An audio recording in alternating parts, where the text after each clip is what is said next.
Congrats on your win. You've been making quick work of your opponents. Talk to us how you're feeling going into the second week. Yeah, I mean, I can't really feel much better. So, yeah, just going to enjoy the win. I think I have a day off tomorrow and then get back out there for the next round. All right, we'll take questions in the room. Yep, Karen. You've only lost 13 games. To what do you attribute that? What are the one or two keys in your mind for playing so efficiently? Yeah, I think I'm just playing really confident right now, and I'm obviously seeing the ball and hitting the ball really well. So I'm just trying to not kind of let up really at all. But then I think also at the same time I'm doing a good job of staying in the point when I have to and not going for too much, and then, still being aggressive at the right times. Go ahead. Jessica, I believe it's only your 9th Grand Slam, and this is your best performance. I mean, do you still feel like a bit of a rookie? I mean, yeah, if it's the first time I've been in the 4th round, then it's a new experience for me. It's a new experience being second week of singles. I've done it in doubles, so, maybe that helps a little bit. But, yeah, it's definitely, it's all new to me. So I'm just trying to enjoy it. But, at the same time, I still want to do well and hopefully, take this as a good opportunity for, to keep it going the next round. But, yeah, it's definitely still new. But that's what makes it fun, so it's exciting. Karen. Taylor Fritz spoke last night of as if getting to the second week is a hurdle. Mm-hmm. This is a two-part question, what did you take from the 6-4, 6-3 loss to Kvitova at the U.S. Open that maybe helped you today? Yeah, well, that was, night match at, in Ash with no crowd. That was a weird experience, and that was a tough match. Obviously, she was playing well. I think, to be honest, I'm playing a lot better now. I think just hitting the ball, kind of playing more my game. I think at the U.S. Open, I was kind of scraping by, but I think that also was really good for me because I was learning how to win when I wasn't playing well. So now, I'm playing much better this tournament. Again, hopefully I can keep it up for the next match, but I think I'm just peaking a little bit more right now with my game, whereas U.S. Open, I was just competing really well. But again, I think doing that there really gave me confidence, for this slam, that I can do the same thing and that hopefully, maybe I'm hitting the ball a little bit better than I was there. And it kind of just, worked out that way. Go ahead. When you're in your early stages of your career, I understand you had some quite serious injuries. Mm-hmm. Did you ever contemplate, I suppose, giving up? And also, is that why you feel like you're really still on the rise, I guess, given your age? You've been around for a while. Yeah, I mean, I definitely had a couple injuries there. The last one, my hip, was definitely the hardest, and definitely, the hardest to come back from. And there was definitely times where, like, when it first happened and I first realized I was probably going to have to get surgery, I definitely was down and out for like a couple of days. I was like, I don't even know if I want to come back. Like, this is just going to be so hard. And then I don't really know what happened. I think I just got over it. I just kind of got over it and was like, oh, whatever. Like, I'm just going to fight through it again. So, yeah, and I think that does contribute to me feeling maybe younger than I am. I think people still think I'm young, and I'm I'm not that young. I think I turned 27 later this month.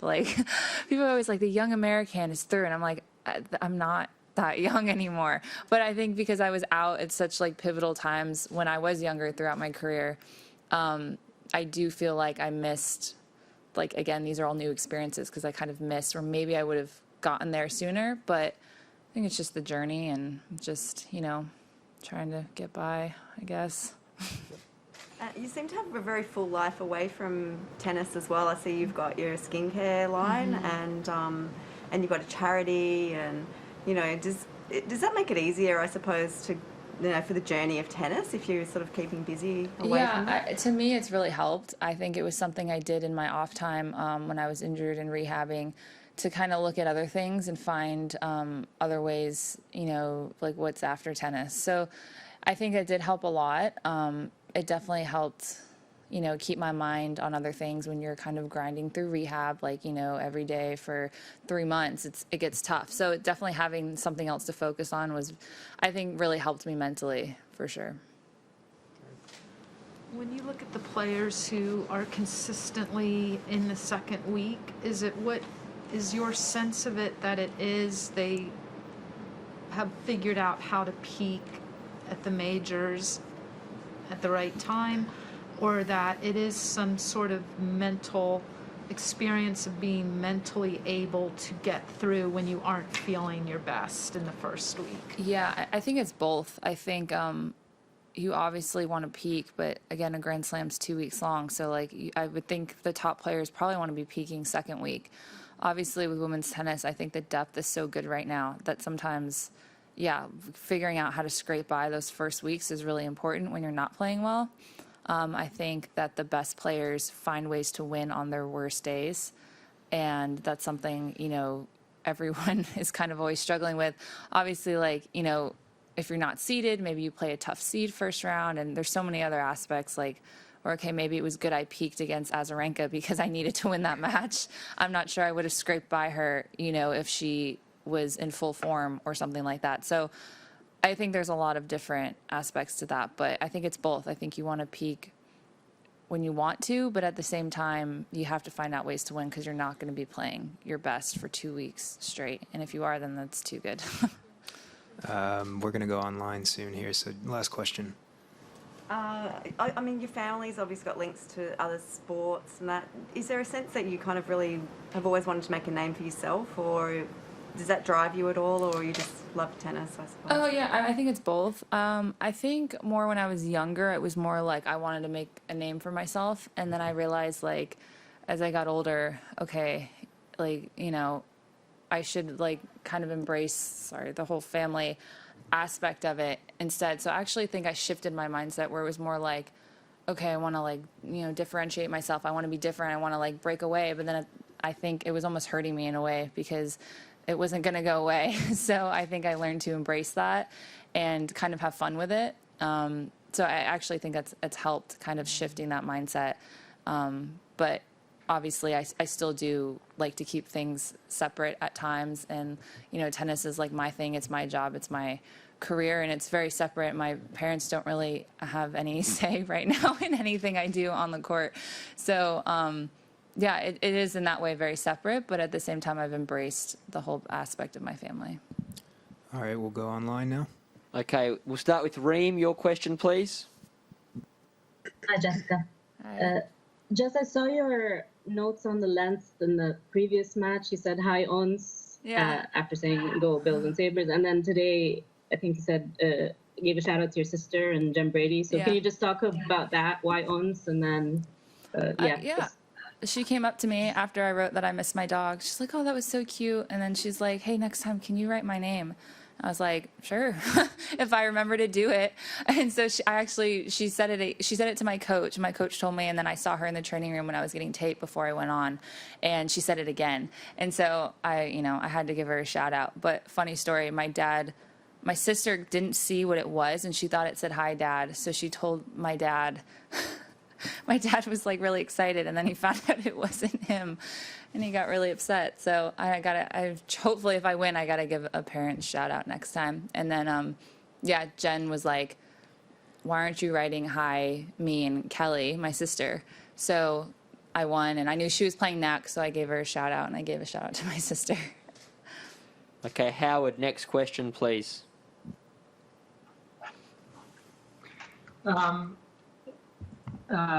Jen Brady just won, so I wanted to get your reaction to that, and the two of you both making it to the fourth round here, and one more win each. You could play each other. Oh, really? In the quarterfinals. Oh, I didn't know that.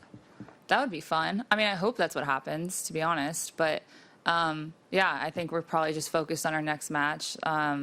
Jen's awesome. She's so funny. I mean, you guys know she's hilarious. So I'm always rooting for her to win. She's a great person. And it would be, that would be ideal, honestly, for us. I think that'd be really cool and good for American tennis. And hopefully Shelby gets a win tonight, too.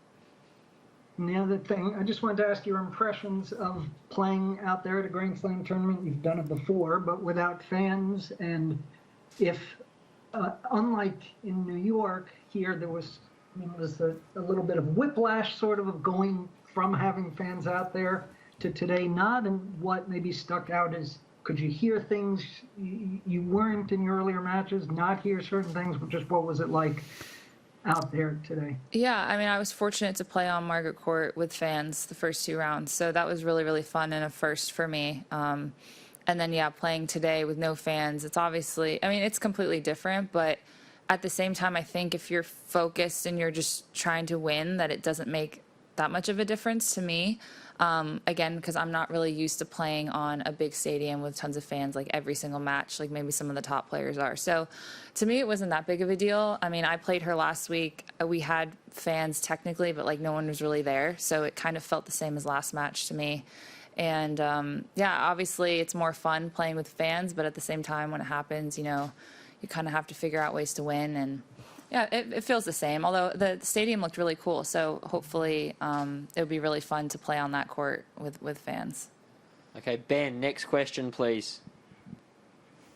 Hey, Jess, congrats. I wanted to ask actually also about Jen Brady, because I was curious about the difference between players who were not in hard quarantine and who are. And she's one of the players who was in hard quarantine who has made it into the second week of the tournament. We weren't sure there would be maybe any of those with the sort of setback those players had. So are you surprised that some players who were in hard quarantine were able to make it through? Have you talked to her about that sort of challenge? I know you talked about this after you beat Azarenka, that she'd had a bit of a different journey I'm than not you. really sure I was surprised with Jen doing well, because she's just so like happy-go-lucky, whatever.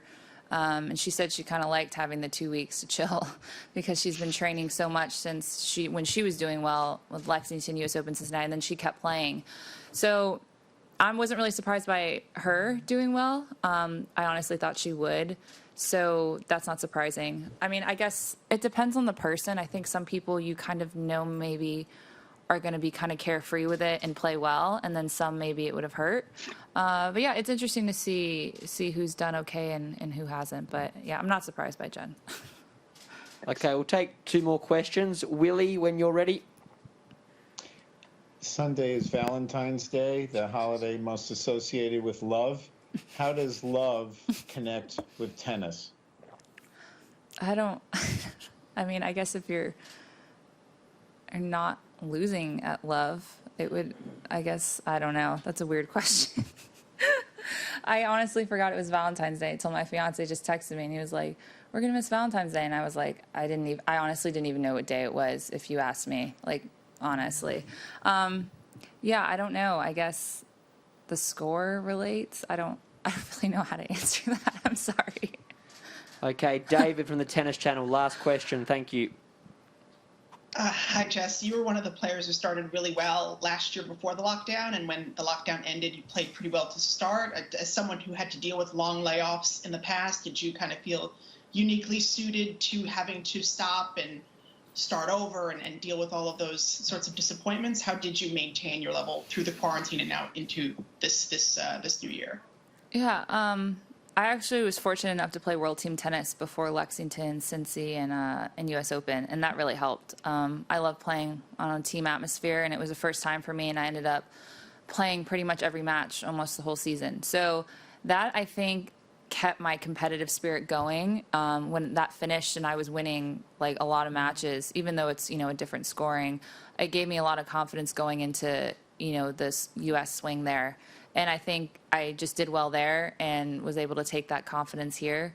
I played well in Auckland here last year, and I lost to Taylor Townsend, who was a good friend, and I played well here, so I knew I could keep it up. I just kind of had to find, my form, and luckily I was able to practice the last 2 weeks, which I was able to get some good work in and kind of just have a good mindset through it all and, take it one match at a time. Jessica, thank you for your time. That concludes our press conference.